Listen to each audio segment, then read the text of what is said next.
Fui demitida da empresa da minha família. Você é igual seu pai, minha tia disse. Sem ter para onde ir, fui para a casa destruída que meu pai deixou. Mas lá encontrei um segredo que mudaria tudo. Assine aqui. E por favor, não faça cena. Eu não tenho tempo para o seu choro hoje. Aquelas palavras pairaram no ar condicionado gelado da sala da presidência, cortando o silêncio, como uma lâmina. Minha mão tremia tanto que a caneta escorregou entre meus dedos e bateu na mesa de vidro maciço. Eu olhei para o papel à minha frente, depois levantei os olhos para encarar a mulher sentada do outro lado. Minha tia, a irmã do meu pai, a mulher que eu chamava de família. Ela nem sequer se dignou a levantar o olhar dos relatórios que lia. Para ela, destruir minha vida era apenas mais uma tarefa burocrática de uma terça-feira qualquer. Tia, por favor, minha voz saiu falha. Um sussurro rouco que eu mal reconheci. Eu dediquei os últimos 5 anos a este lugar. Eu dobrei as vendas do setor de cosméticos naturais. Os números estão aí. Isso não faz sentido. Ela finalmente parou. Retirou os óculos de leitura com uma lentidão calculada e cruzou as mãos sobre a mesa. O olhar que ela me lançou não tinha raiva. Era pior, era desprezo. Um desprezo frio, antigo, algo que ela parecia guardar há décadas. Números podem ser manipulados, Denise. Mas competência? Classe? Isso nasce com a pessoa. E você... Ela soltou um suspiro cansado, balançando a cabeça negativamente. Você não tem. A diretoria concorda comigo. Sua gestão é fraca, sentimental. Você não tem pulso para estar aqui. Estamos limpando a casa, tirando o que não serve. Senti um nó na garganta tão apertado que doía respirar. A injustiça queimava meu rosto. Eu sabia que aquilo era mentira. A diretoria me adorava, ou pelo menos respeitava meus resultados. Aquilo era pessoal. Sempre foi. Eu não tenho para onde ir, confessei, engolindo o orgulho, porque o medo falava mais alto. O apartamento, ele é funcional da empresa. Se a senhora me demitir agora, o apartamento deve ser desocupado até amanhã ao meio-dia. Ela me interrompeu, voltando a colocar os óculos. Já mandei trocarem as fechaduras eletrônicas a partir desse horário. Amanhã?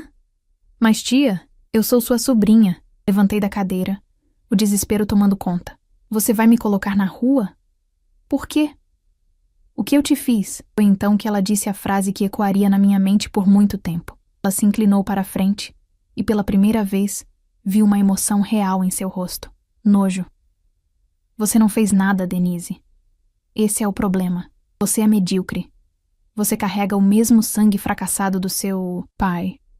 Ela cuspiu as palavras. Ele também achava que podia brincar de empresário com aquelas ideias ridículas e aquele coração mole. Ele morreu sem nada. E você está indo pelo mesmo caminho. Eu estou fazendo um favor a você.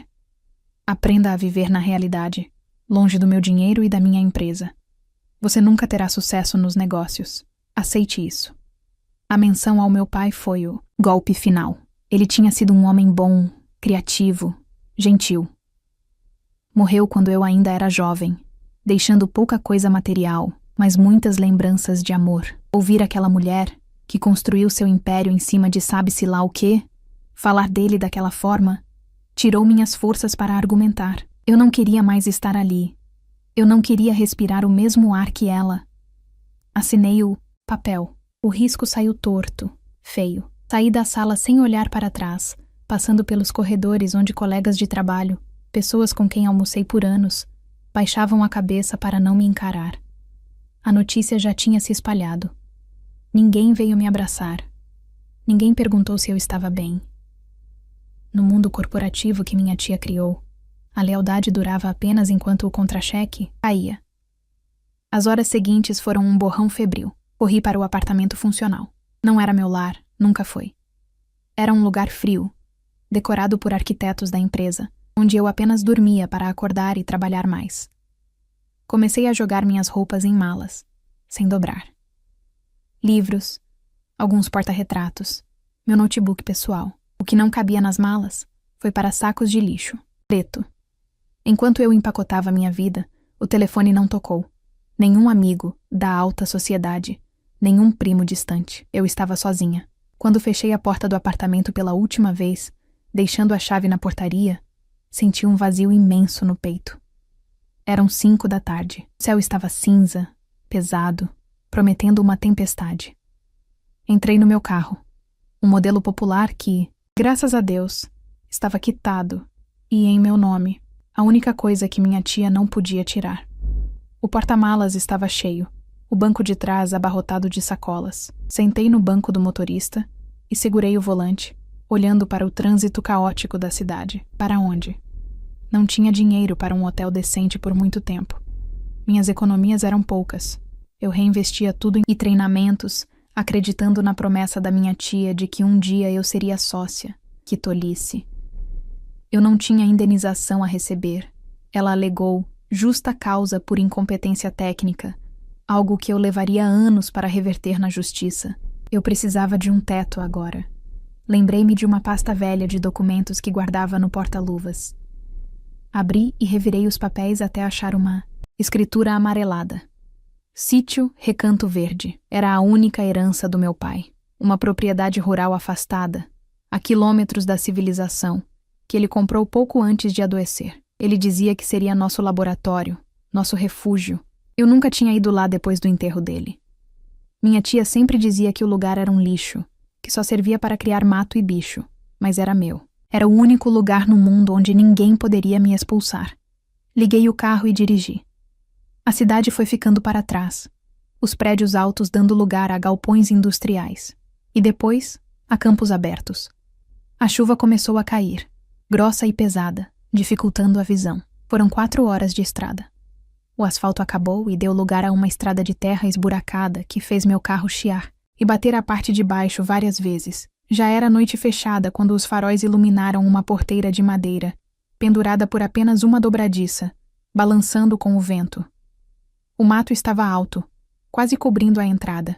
Meu coração disparou, não de alívio, mas de medo.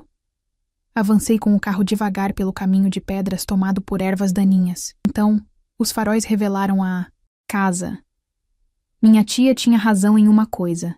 Parecia uma ruína. O telhado tinha telhas faltando. A pintura, que um dia deve ter sido branca, estava encardida e descascada, revelando os tijolos. As janelas estavam sujas, algumas com as venezianas quebradas. Parecia uma casa de filme de terror, abandonada há décadas. Desliguei o motor. O silêncio que se seguiu foi ensurdecedor, quebrado apenas pelo barulho da chuva batendo na lataria e no telhado velho. É isso, Denise. Falei para mim mesma, minha voz tremendo. É isso ou dormir na estrada. Peguei minha lanterna do porta-luvas e uma das malas. Corri para a varanda para fugir da chuva. A porta da frente era de madeira maciça, inchada pela umidade. Peguei o molho de chaves antigas do meu pai, rezando para que funcionassem.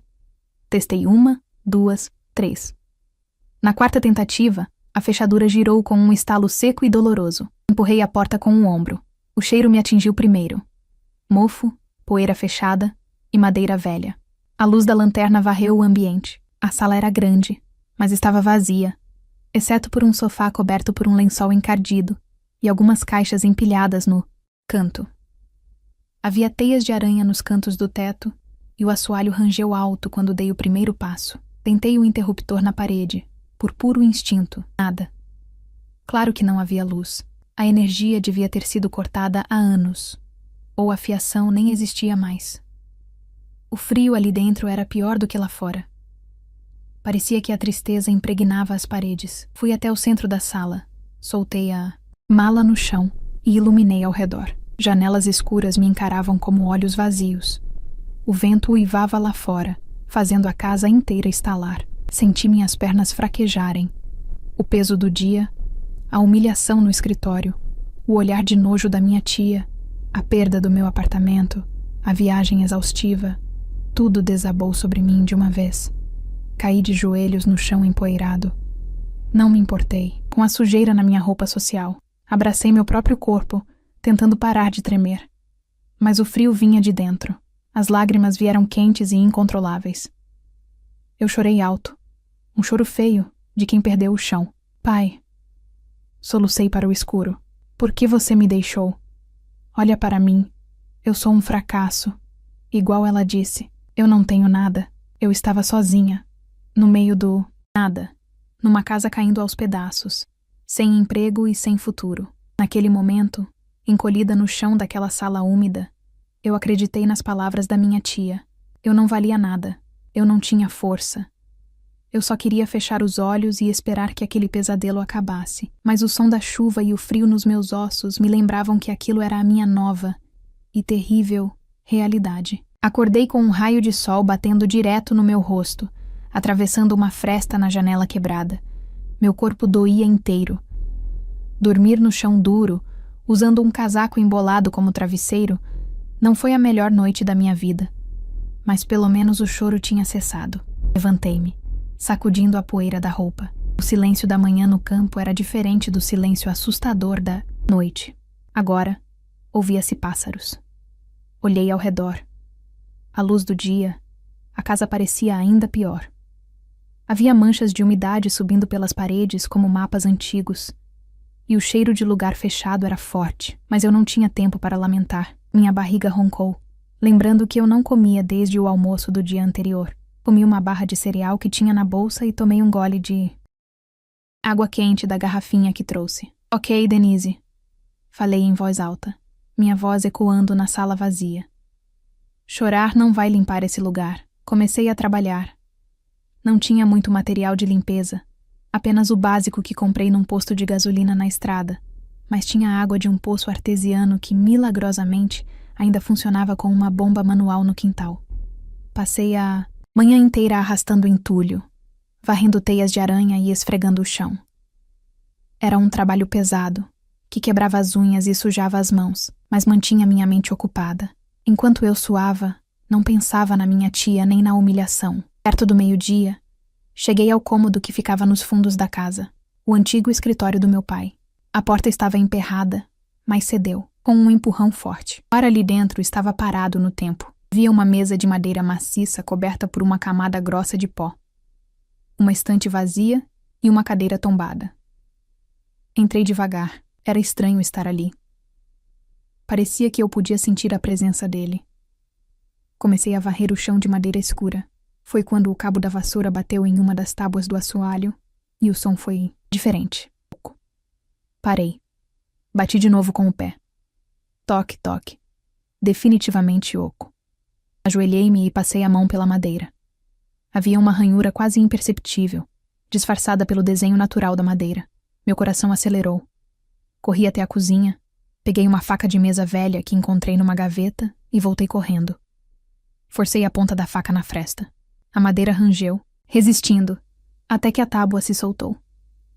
Debaixo dela, num buraco forrado com feltro, havia uma caixa de metal enferrujada. Minhas mãos tremiam enquanto eu puxava a caixa para fora. Ela era pesada. Não havia cadeado. Abri a tampa com cuidado, esperando encontrar dinheiro ou joias antigas, qualquer coisa que pudesse vender para sobreviver. Mas o que encontrei valia muito mais do que ouro. Eram cadernos. 3 cadernos de capa dura, de couro preto, bem gastos. Abri o primeiro e reconheci a letra imediatamente. A caligrafia inclinada e elegante do meu pai. As lágrimas voltaram aos meus olhos, mas dessa vez de saudade. Comecei a ler. Não eram diários comuns, eram registros de laboratório. Fórmulas químicas, anotações sobre extratos de plantas, temperaturas de cozimento, misturas de óleos essenciais. Virei as páginas freneticamente. E então eu vi. Fórmula base rejuvenescedora. Tentativa 45. Fracasso. A mistura oxida muito rápido. Passei mais páginas. Tentativa 102. Sucesso parcial. Textura perfeita, mas o cheiro não fixa. Continuei lendo até o último caderno, datado de meses antes da morte dele. Versão final. Estabilizada. O segredo é a maceração a frio da raiz da planta local. O resultado é superior a tudo que existe no mercado. A pele absorve em segundos. É isso. Consegui. Arregalei os olhos. A fórmula descrita ali era a base do produto mais vendido da empresa da minha tia, o carro-chefe que sustentava o império dela. Mas, lendo os detalhes, percebi algo chocante. O produto que minha tia vendia, aquele que eu gerenciei as vendas por anos, era bom, mas tinha defeitos. Era oleoso demais em dias quentes e vencia rápido. A fórmula do caderno do meu pai resolvia exatamente esses problemas. Minha mente ligou os pontos numa velocidade assustadora. Minha tia não criou nada. Ela deve ter encontrado os rascunhos iniciais do meu pai, as versões imperfeitas, e roubado a ideia quando ele adoeceu. Ela lançou o produto meia boca, com a fórmula incompleta, e ficou rica. Ela nunca teve acesso ao caderno final. Ela nunca soube que ele tinha conseguido a perfeição. Você não era um fracassado, pai. Sussurrei, apertando o caderno contra o peito. Você era um gênio, e ela te roubou. Uma chama acendeu dentro de mim. Não era raiva, era justiça. Minha tia disse que eu tinha o sangue fracassado dele. Ótimo. Eu ia usar exatamente esse sangue para provar quem nós éramos. Peguei meu celular e conferi o saldo bancário. Era trágico. Eu tinha dinheiro para sobreviver por talvez 2 semanas se comesse muito mal, mas olhei para aqueles cadernos e tomei uma decisão insana.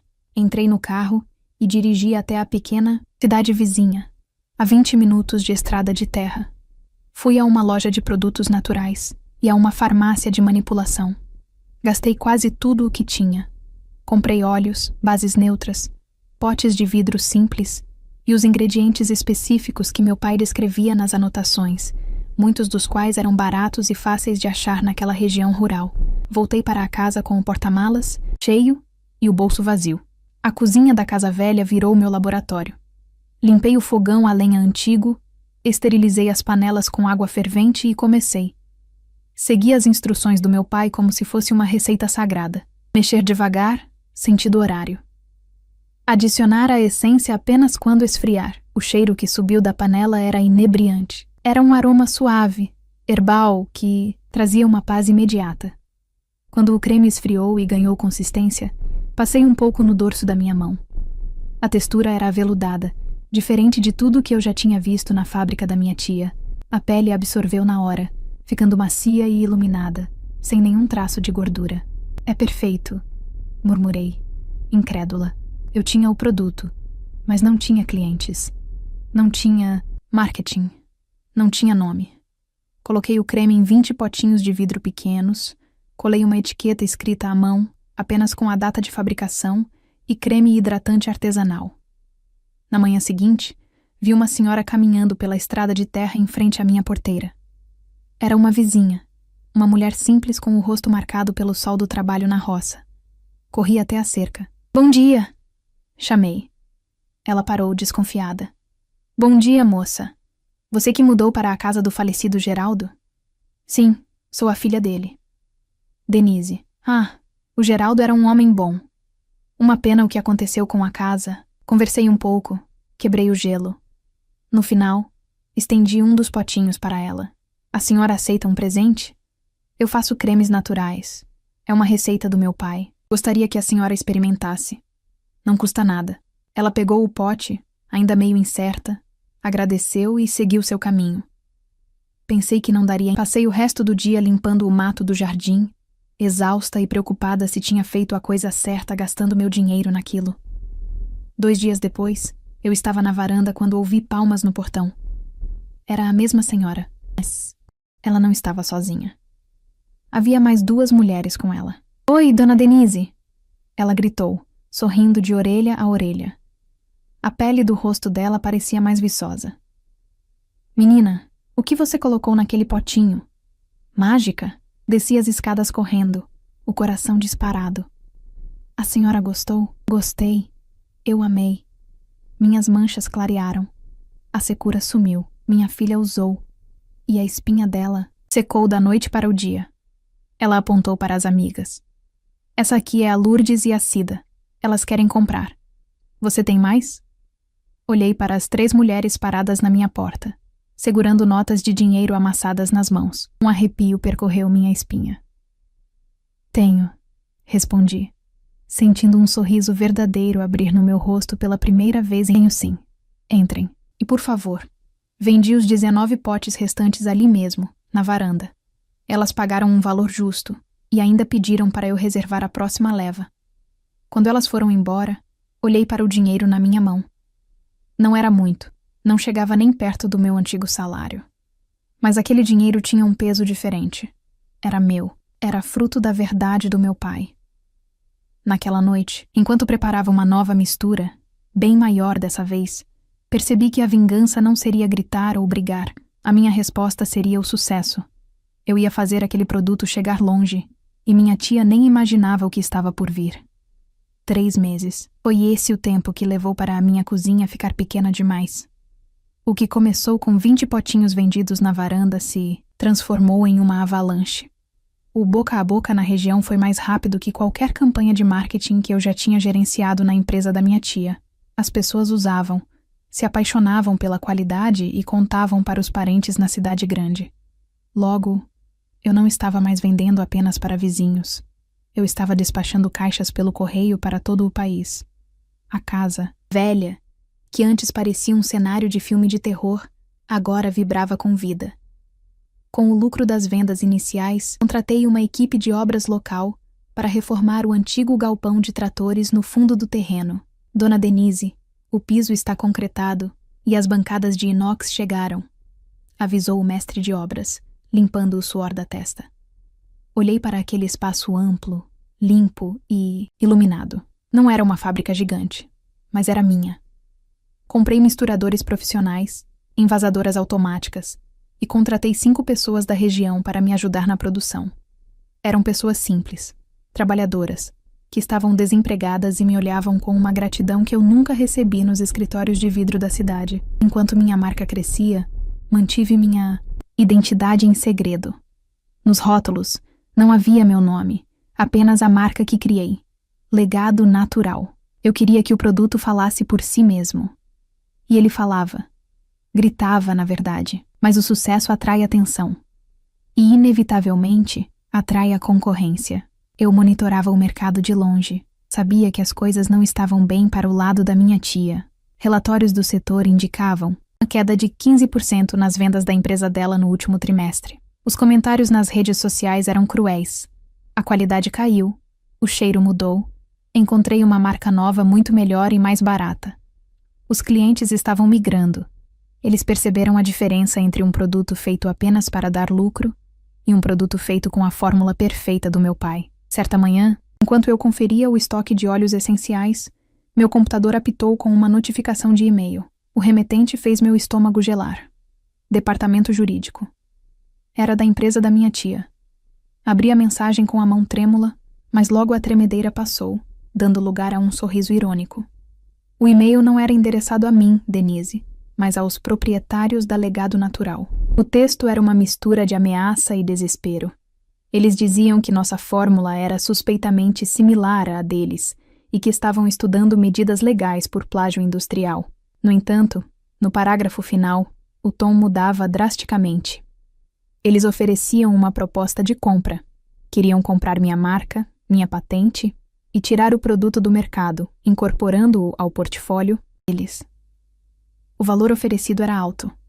Alto o suficiente para eu comprar um apartamento de luxo e nunca mais trabalhar. Mas eu não estava ali pelo dinheiro. Respondi o e-mail de forma sucinta, usando um alias corporativo. Agradecemos a oferta, mas a Legado Natural não está à venda. Quanto às ameaças legais, temos documentação que prova a anterioridade e originalidade das nossas fórmulas. Sugerimos que revisem a qualidade do próprio produto antes de se preocuparem com a concorrência. Apertei enviar, sentindo um peso sair das minhas costas. A Denise, sobrinha incompetente, tinha morrido naquela sala de demissão. Quem estava ali agora era uma empresária que sabia o valor do que tinha nas mãos. A resposta da minha tia veio de outra forma. Ela tentou sufocar minha produção. Uma semana depois, recebi uma ligação do meu principal fornecedor de embalagens. Ele parecia nervoso. Dona Denise, olha, eu sinto muito. Recebi uma pressão de um cliente muito grande, antigo. Eles disseram que se eu continuar vendendo vidros para a senhora, eles cancelam o contrato comigo. E eles compram milhões. Eu não posso perder essa conta. Era jogo sujo. Minha tia estava tentando cortar minhas pernas, impedindo que eu comprasse matéria-prima. Respirei fundo. Eu sabia que isso podia acontecer. Eu entendo, seu Carlos. Negócios são negócios. Obrigada por avisar.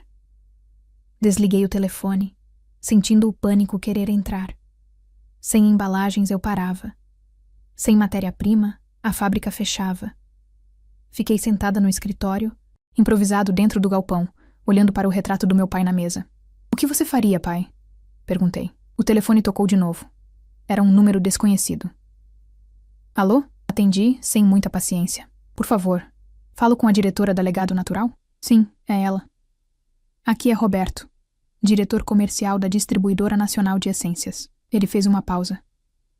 "Eu fornecia para o seu pai há muitos anos antes dele se afastar dos negócios da família." Meu coração parou por um segundo. Roberto era o maior fornecedor de matérias-primas de alta qualidade do país. A empresa da minha tia era a maior cliente dele. "Eu lembro do senhor, Roberto." Respondi cautelosa. "Mas imagino que o senhor tenha contrato de exclusividade com a concorrência." "Tinha," ele corrigiu, a voz firme. "Mas estou ligando porque analisei o seu produto. Fizemos testes em laboratório. A pureza do que a senhora está vendendo é algo que eu não vejo desde que seu pai era vivo. A empresa que detém o mercado hoje tem pedido insumos cada vez mais baratos, de segunda linha, para cortar custos. Eles estão destruindo a reputação do setor." Ele suspirou do outro lado da linha. "Eu sou um homem de negócios, mas também valorizo a qualidade. Eu sei quem está por trás dessa marca nova, minha jovem. Reconheci a assinatura química. É o trabalho do Geraldo. E se a filha dele tiver metade da honra do pai, eu quero fazer negócio com você." Segurei as lágrimas. O respeito. Era isso que meu pai buscava. E era isso que eu estava reconquistando. "O que o senhor propõe, Roberto?" "Eu garanto o fornecimento de tudo o que você precisar. Embalagens, essências, extratos. E faço um preço melhor do que faço para eles, com prazo estendido. Quero ver essa marca crescer. Quero apostar no cavalo certo dessa vez." Fechei os olhos, sentindo uma onda de alívio e vitória. "O senhor não vai se arrepender, Roberto. Vamos fechar." Com o apoio dos grandes fornecedores, a tentativa de boicote da minha tia saiu pela culatra. Não só eu continuei produzindo, como consegui melhorar minhas margens de lucro. A produção no galpão triplicou. Contratei mais gente.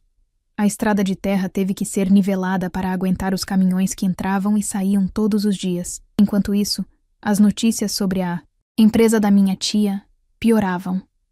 Ações em queda livre, reclamações de investidores. Ela estava perdendo o controle, desesperada, atirando para todos os lados, sem saber que o inimigo que ela tentava destruir era a sobrinha que ela chamou de fracassada. Chegou o fim do ano. E com ele, o convite para a maior feira de cosméticos e negócios do país. Todos os anos, eles premiavam a empresa revelação e o produto do ano. Sempre fui a esses eventos como sombra da minha tia, carregando a bolsa dela enquanto ela recebia aplausos imerecidos. Mas este ano, o convite chegou em meu nome, como CEO da Legado Natural. Olhei para o convite dourado em cima da minha mesa. Era hora. Era hora de sair das sombras.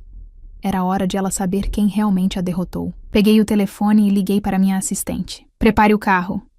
Nós vamos para a capital. E reserve o melhor vestido que encontrar. A gente vai subir naquele palco." O salão de eventos do hotel de luxo brilhava com lustres de cristal e o murmúrio da elite empresarial do país. Meses atrás, eu não teria coragem de entrar ali sem baixar a cabeça. Eu era apenas a sobrinha, quieta, a sombra da poderosa presidente. Mas naquela noite, enquanto eu caminhava pelo tapete vermelho, sentia o chão firme sob meus saltos. Eu não usava as roupas cinzas e sem graça que minha tia me obrigava a vestir. Eu usava um vestido azul profundo, elegante, que me fazia sentir poderosa. Avistei minha tia de longe. Ela estava sentada em uma das mesas principais, cercada por sua comitiva de advogados e diretores, mas algo estava diferente. A postura dela, sempre tão rígida e altiva, parecia curvada. Ela parecia mais velha, cansada. Ela gesticulava nervosamente com alguém ao telefone, provavelmente tentando conter mais uma crise na empresa. Passei perto da mesa dela. Ela levantou os olhos por um segundo. O olhar dela varreu meu rosto, mas não. Houve reconhecimento imediato.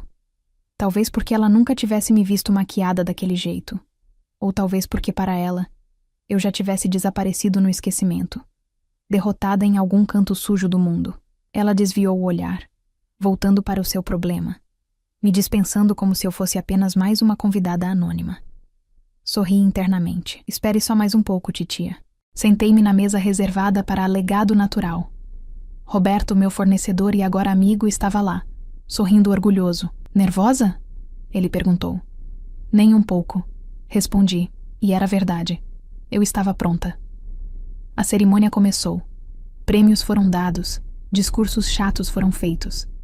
Até que chegou o momento mais aguardado da noite, o prêmio de Empresa do Ano e Excelência em Boise.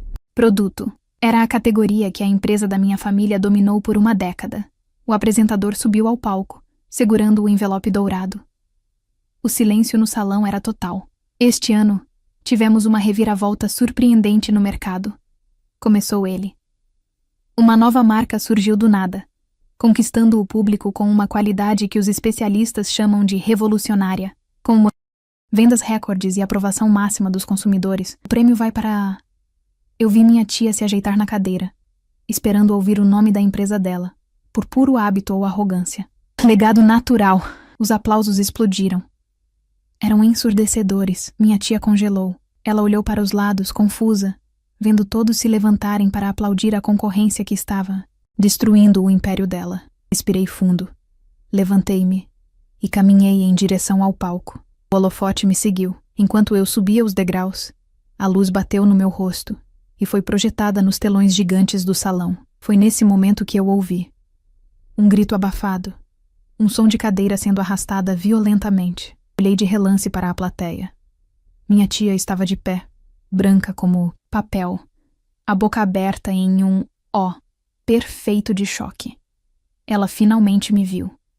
Peguei o troféu pesado e brilhante das mãos do apresentador. Aproximei-me do microfone. O silêncio voltou a reinar, mas agora era um silêncio carregado de curiosidade. Boa noite a todos. Minha voz saiu firme, amplificada pelas caixas de som. Agradeço imensamente por este reconhecimento. Muita gente pergunta qual é o segredo do nosso sucesso repentino. Fiz uma pausa, olhando diretamente para a mesa onde minha tia estava paralisada. O segredo não é tecnologia de ponta ou marketing agressivo. O segredo é a verdade. Ergui o troféu um pouco mais. Este prêmio pertence, na verdade, ao meu pai, um homem que foi chamado de sonhador, de fraco, e por algumas pessoas desta sala de fracassado. Houve um murmúrio na plateia. As pessoas começaram a conectar os pontos. Ele criou estas fórmulas com amor e integridade. Durante muito tempo, o mercado recebeu apenas uma versão diluída e imperfeita do trabalho dele, vendida por quem não tinha o talento para criar, apenas a ganância para lucrar. Mas a qualidade real, a essência pura, isso não se pode falsificar para sempre. Eu só recuperei o que era dele. Eu provei que o sangue dele não era de fracasso, era de genialidade. Obrigada. Desci do palco sob uma nova onda de aplausos, dessa vez ainda mais fortes. Muitos ali conheciam a história da minha família, sabiam dos boatos. Eles entenderam o recado. Eu não precisei citar nomes. A humilhação pública da minha tia estava completa, não por minhas palavras, mas pela realidade dos fatos. Quando a cerimônia acabou e eu estava saindo pelos fundos para evitar o assédio da imprensa, ouvi passos apressados batendo no piso de mármore. Denise! Denise, espere! Parei e me virei devagar. Minha tia vinha correndo, algo que eu nunca a vi fazer. Ela estava descabelada, a maquiagem levemente borrada. Ela parou na minha frente, ofegante. A arrogância tinha sumido. O que restava era uma mulher desesperada. É você? Ela disse, a voz trêmula. Como? Como você fez isso? Aquelas fórmulas eram do seu pai? Sempre foram. Respondi calmamente. Você só nunca se deu ao trabalho de procurar no lugar certo. Ela engoliu em seco, olhando para os lados para ver se alguém nos observava. Então, ela tentou a tática que sempre usou. Manipulação. Denise, querida. Escute. Nós somos família. Sangue do mesmo sangue. Essa briga não faz sentido. A minha empresa, a empresa que o seu avô fundou, ela está sangrando. Se nós unirmos forças, se você trouxer a legado natural para dentro do nosso grupo, nós seremos imbatíveis. Eu posso te dar a presidência. Eu me aposento. Mas, por favor, não deixe o legado da família morrer.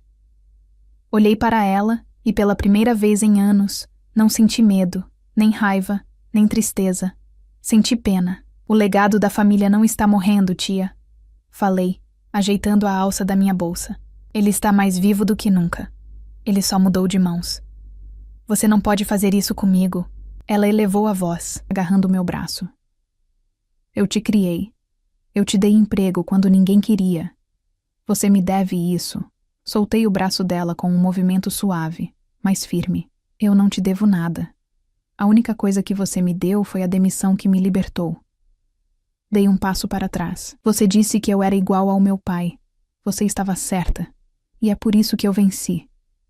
Denise! Ela gritou, as lágrimas de raiva e impotência escorrendo. Você vai me falir. Isso não é pessoal, tia. Usei a frase favorita dela, sentindo o sabor doce da ironia. São apenas negócios. Dei as costas e caminhei em direção à saída, onde meu carro me esperava. O ar da noite estava fresco e limpo. Atrás de mim, deixei uma mulher que tinha tudo e perdeu tudo por subestimar o poder da honestidade. À minha frente, a estrada estava aberta. Entrei no carro, coloquei o troféu no banco do passageiro, o lugar onde meu pai estaria se estivesse vivo, e dei partida. Eu tinha uma reunião na manhã seguinte para aprovar a expansão da fábrica.